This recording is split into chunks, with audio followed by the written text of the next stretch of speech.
and welcome to Amphlett Reviews, back with a Hong Kong content review, continuing on with the Lau Kar-leung series. Next up we have is Cat vs. Rat, released in 1992.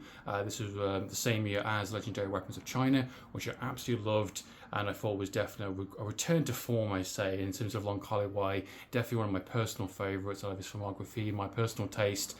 And we are getting close now to the end of this little series. They are becoming a lot more hard access to kind of find. And for Cat vs. Rat, this does have a DVD edition in the US. There is a Spectrum Blu-ray edition, French import, which you can get but has no subtitles. So I think this one will get released down the line, maybe part of 88 Films' kind of Asian collection release, or maybe it will be paired with another film alongside potentially.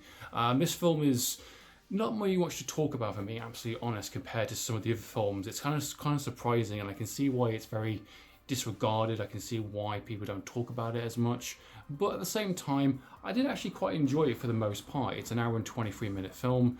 It is a straight up slapstick, just kind of buffoonery kind of event. Two competing martial artists that basically straight away from the get-go want to compete against each other and want to be number one, and they try and find various different ways and schemes and kind of trick each other, and again to kind of all sorts of kind of mischief and kind of buffoonery with master characters. And the two main bleeding performers, the protagonist characters, do a really good job. They carry the film really well and they have a lot of fun. You can tell they're enjoying themselves. This one, very similar to Legendary Weapons of China, is a full-on cast, has all the regulars from Lau Kar-leung's kind of family all in this film. Some have got smaller roles than others.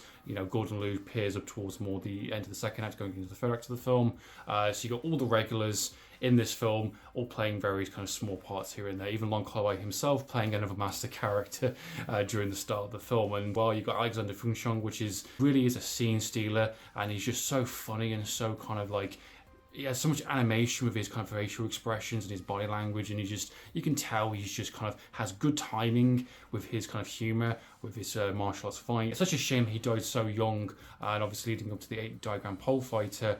He has a wonderful kind of filmography, which I've still yet to check out, but for the ones that I have seen, he's always been really, really good. So job including Adam Shung as well, also is the kind of competing kind of martial artists alongside it. And this doesn't have any main villains, it doesn't have any political kind of plot lines, it doesn't have any twists or turns, it doesn't have anything amazingly striking or kind of shocking. It's just a light, very fluffy kind of comedy for an hour and a half movie. That's exactly what the film is, and that is why I think it's a film that tends to be forgotten about and not talked about as much, because most Hong Kong movies, especially from this director, is heavily political, does have a more compelling story, does have more kind of richer characters, has more family dynamics, has very striking and very hard-hitting kind of martial arts and kung fu.